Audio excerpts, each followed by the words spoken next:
All right, what's up, friends? Today, last official training session of the week. If I train tomorrow, Saturday, that's an optional day. And today, I am feeling pretty energized, moderately at least, which means on back day, feeling good. So we are deadlifting. I had a pretty decent pre-workout meal. I'm feeling pretty decent. I just gotta put on my gear here because my shins are just freaking paper thin, which means if I touch them with the deadlift bar, there will be blood everywhere. And well, frankly, we don't want that. My shins look bad enough the way it is. Unfortunately, today, I don't really have anything very specific to talk about because I'm still working on the discussion that I want to have with y'all about food addiction, not food addiction, food psychopathology amongst athletes who have an eating disorder. The study I want to talk to you about basically looked at a group of athletes who had eating disorders, a group of athletes who didn't have eating disorders, and a group of healthy control subjects who were not athletes and did not have eating disorders. It's a pretty solid study. Might be a little underpowered. The sample size might have been a little small. So, with every piece of research you read, or every piece of research someone tells you about, including me, you got to take everything with a little bit of grain of salt. This particular piece of research was done in Spain, so also take that into account. All right, let's set up here. Time to deadlift. Deadlifting is fun. Everybody knows deadlifting is fun. We have talked about it. No, I don't think I want to use this bar. Yeah, I do. I'll use the Rogue bar.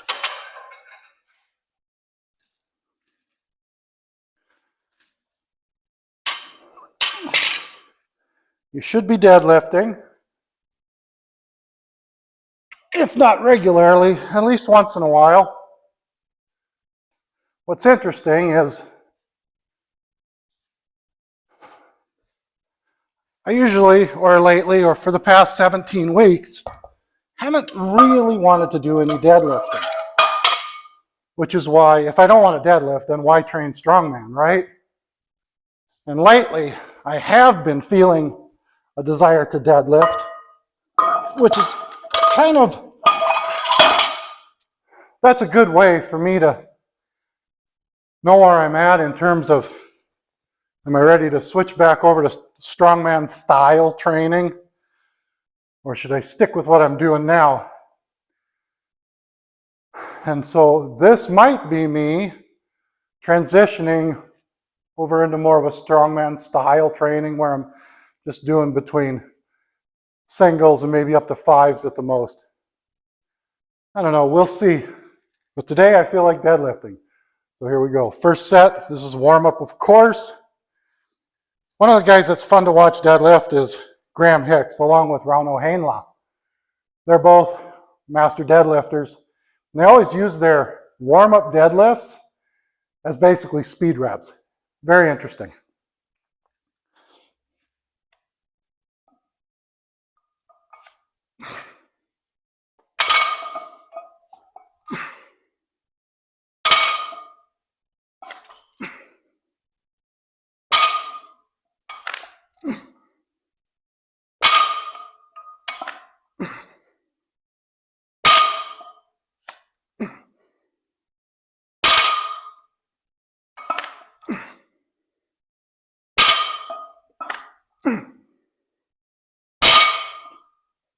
that's feeling good.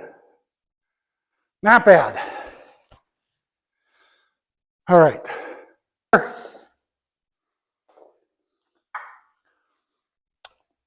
So this morning,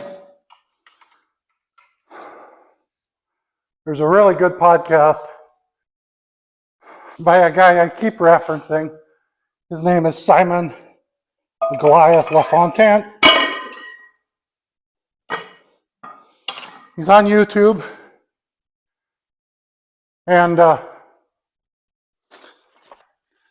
Simon Lafontante.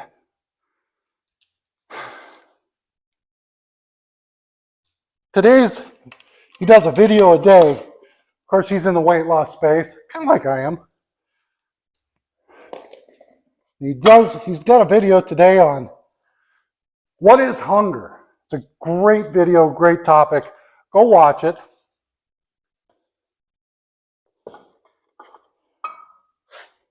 Personally,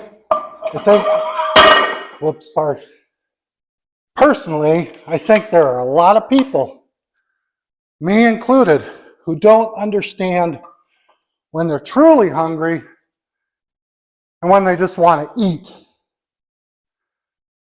You got to learn that distinction.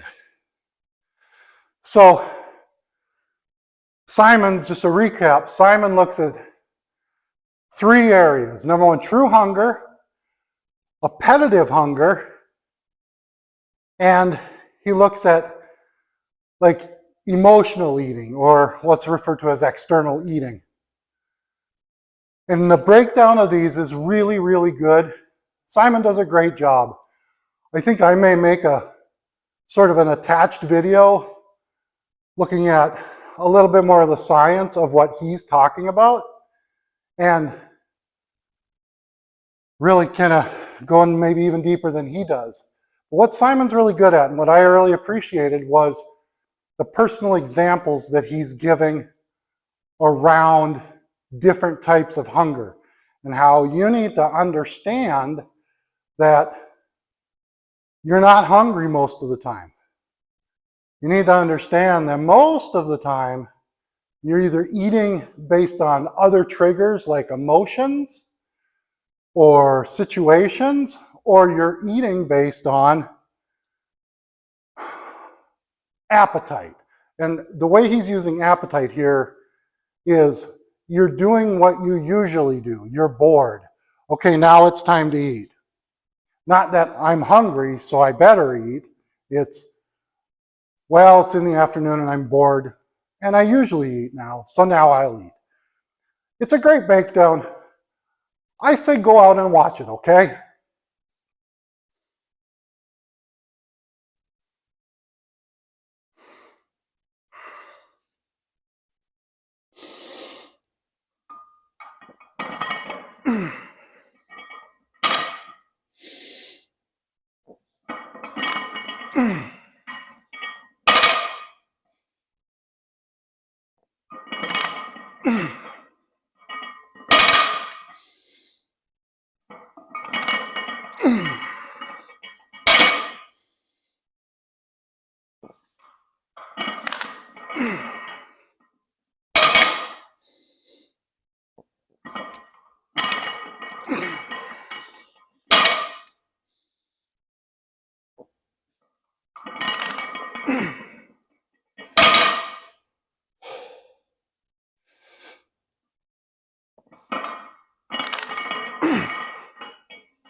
Yep, feeling good. Positive. I probably will drop the reps at this point to 5. Ooh, and lightheaded, there it goes, and it's passing. All right.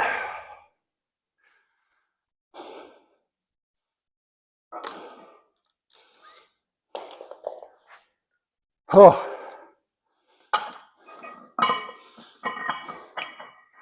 Got to be a little bit careful. Can't be passing out in my buddy's gym.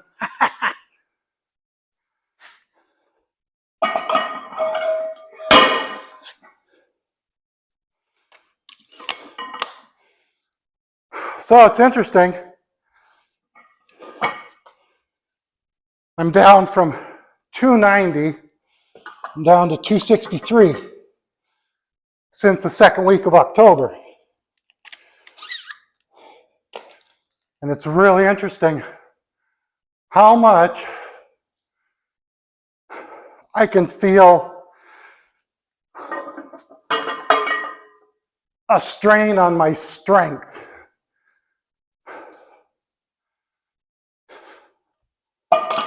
On the other hand, I do definitely feel more fit.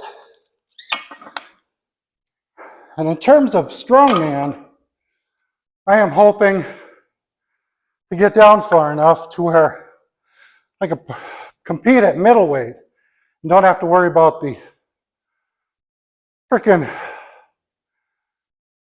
heavyweight lifts. So that's one of our goals. All right, time. This is where I got to change things up a little bit, get a little more focused.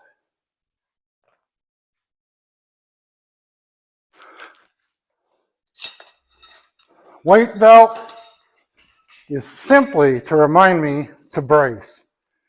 If you don't know how to brace, or that sounds like a foreign concept to you, you need to talk to a coach about learning how to brace to improve your lifting, even if you're a bodybuilder.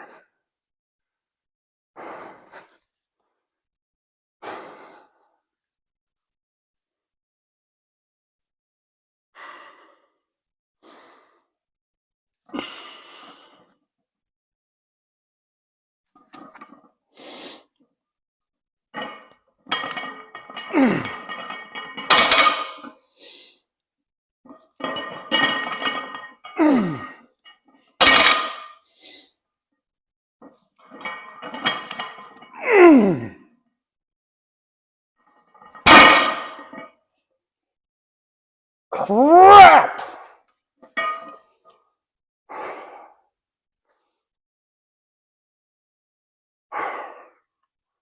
Guess we're moving on to something else, kids. My hammy just tweaked out on me. It didn't tear. But it's tweaked, and I ain't lifting any more deadlifts.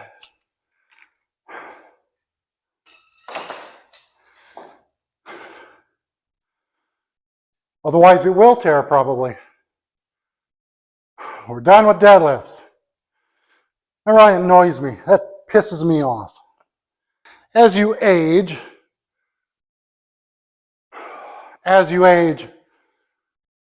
you're going to have to, what happens is you got to pay more attention. This particular thing that just happened, I don't know what it is. Shit, it hurts. I would have ignored even 10 years ago, and I'm 55.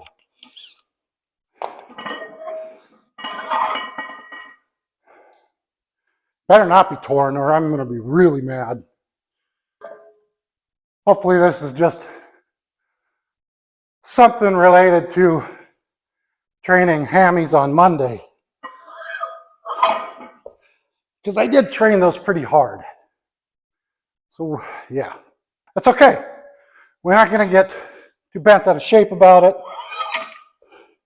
In my world, we adapt. We'll do something else for our back.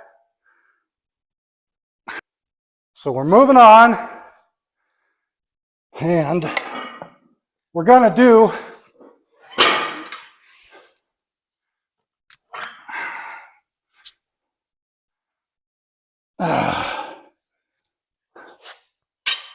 no, put it over here. One of my favorites, anyway, next to deadlifts, is landmine rows. Woo! Find a positive for freaking anything, right? All right.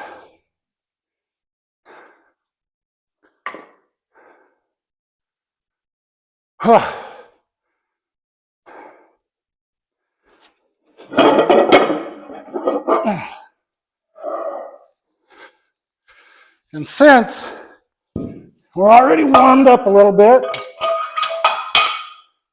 we don't have to putz around with warming up anymore.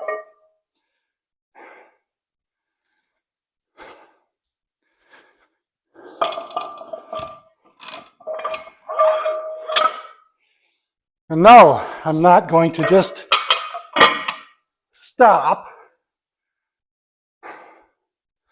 in spite of the fact that there are probably people that would tell me, you know, you should just go home, you're done, Darren.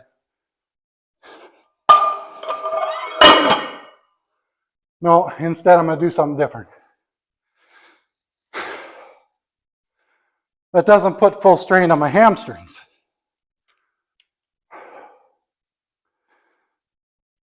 So, my advice to all y'all,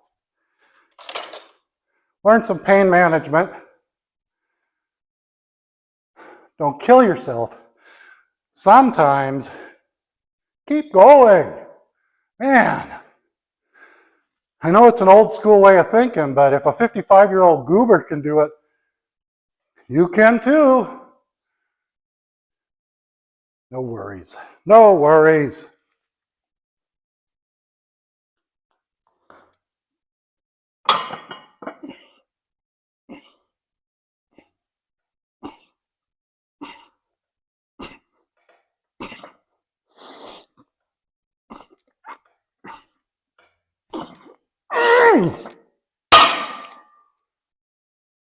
That felt good.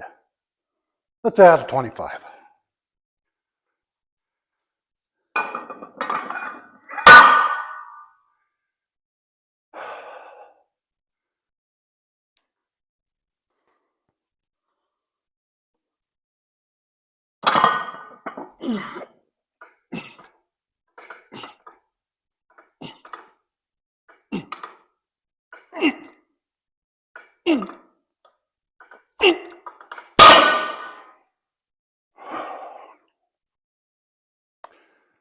Okay, I gotta tell you, my raw thoughts right now are kind of unhealthy around that stupid deadlift. I guess I am kind of unhappy about it. And my thoughts are dangerous because I'm trying to, my raw thoughts, I'm like pushing, I want to push to the point where I am going to hurt myself just to make up for, like, to prove I don't hurt. And one of the things that athletes have to do is control their thinking, right?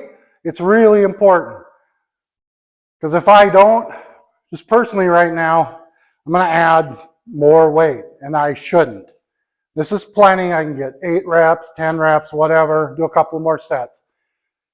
But I think many athletes, especially in weight training, have this bad habit of trying to deny their pain. They have high pain tolerance, and they're going to make up for it. I'm going to prove you wrong.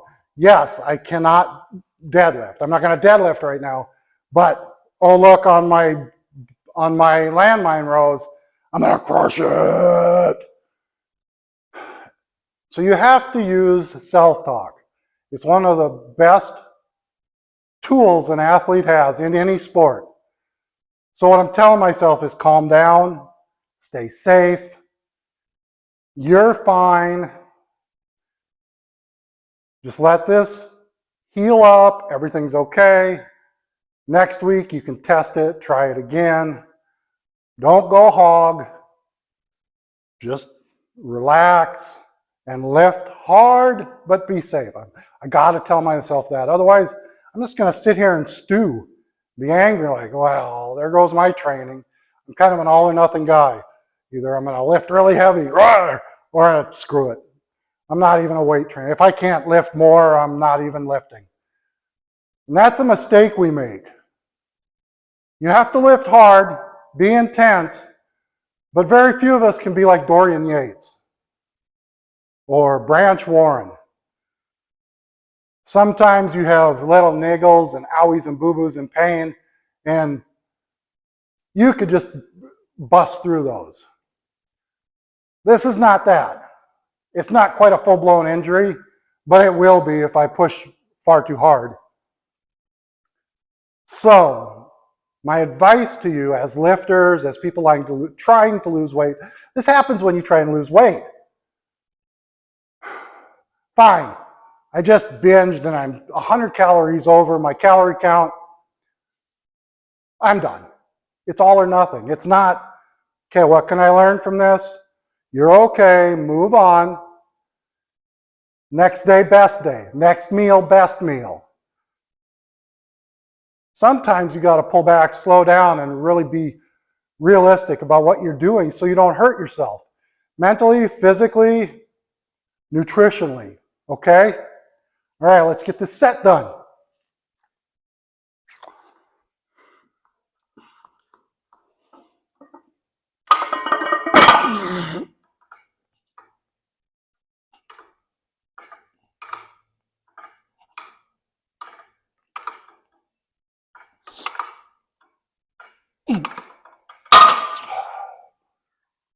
There you go. All right.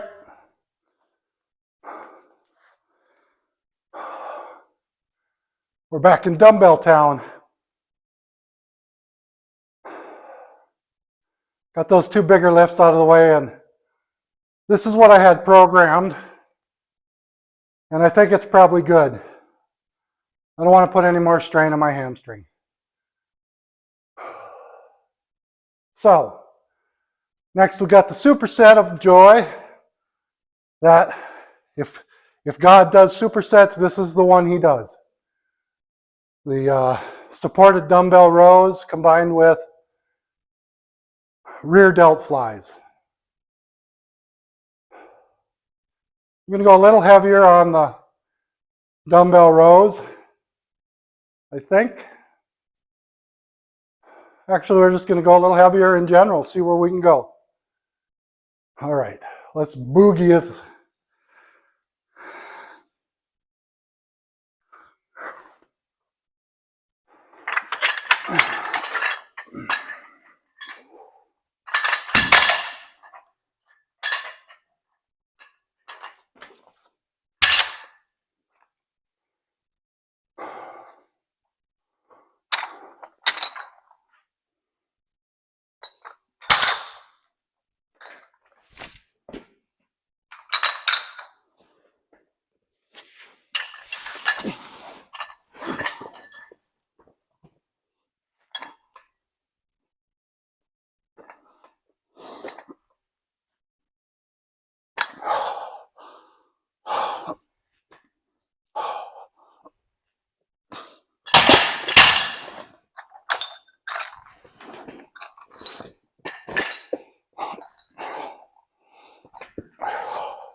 It's just a good superset. Try it. Number 2, these are feeling really good. Working me pretty hard.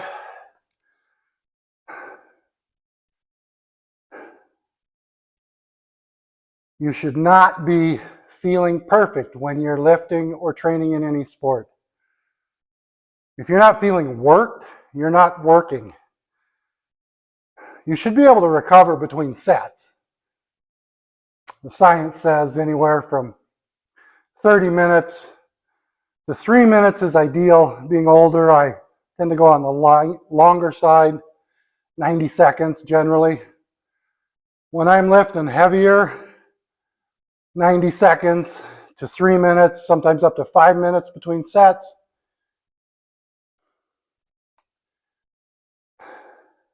But you certainly shouldn't be feeling wonderfully rested. Although, lifting weights should not be cardio. I'm a firm believer. This is a small hill I will get injured on. You should not be going so quickly between sets that it feels like you're doing cardio or HIIT training or whatever, boxing training. You got to give your body enough time to replenish oxygen. Don't worry, you'll still get a freaking pump. What you do in one set will make it through that 1.5 minutes that you're waiting between sets. Believe me, slow down and let your body get some rest. There are two different kinds of rest and recovery that you need to think about. You need to think about long term, that is workout to workout, week to week. You need to be getting 6 to 8 to 10 hours of sleep, depending on how intense of an athlete you are. Or if you're just new, and even if you feel great, you got to get some rest between workouts. But there's intra-training rest as well, between sets and exercises. That whole, I got to go 30 seconds, 60 seconds, and I can't stop, not for most people. Very few people respond to that. Branch Warren, Jay Cutler, Jordan Hutchinson. The vast majority of even IFBB pros wait 2 minutes at least. That's when they get to talk on their phones and make videos for you. So slow it down a little bit and get some recovery time in during your workouts. I know you're limited time. You got to get back to work. You only got an hour. We'll cut one of your exercises then. The rest is more important. Now let's do this and train.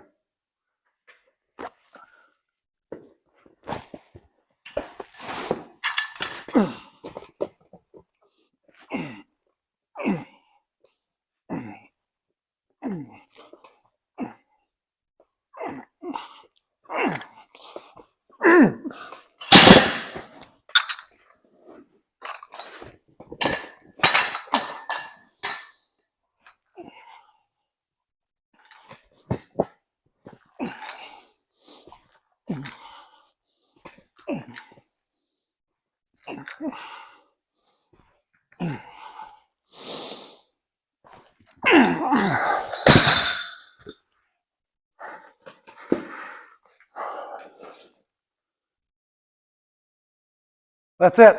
We're done. Overall, I think it was a great workout. Yeah, a little goober there on the deadlifts, but it'll never make me stop doing deadlifts. I'm a little tired. I think it's because I haven't eaten enough. I'm on this calorie deficit, right? So that's okay. Everything got worked that I wanted to get worked. My back. So, I hope you enjoyed today. Let me know in the comments, what do you do? How do you think when you have atypical pain while you're training? What goes through your head? How do you react? All right, so keep your head up and go encourage someone.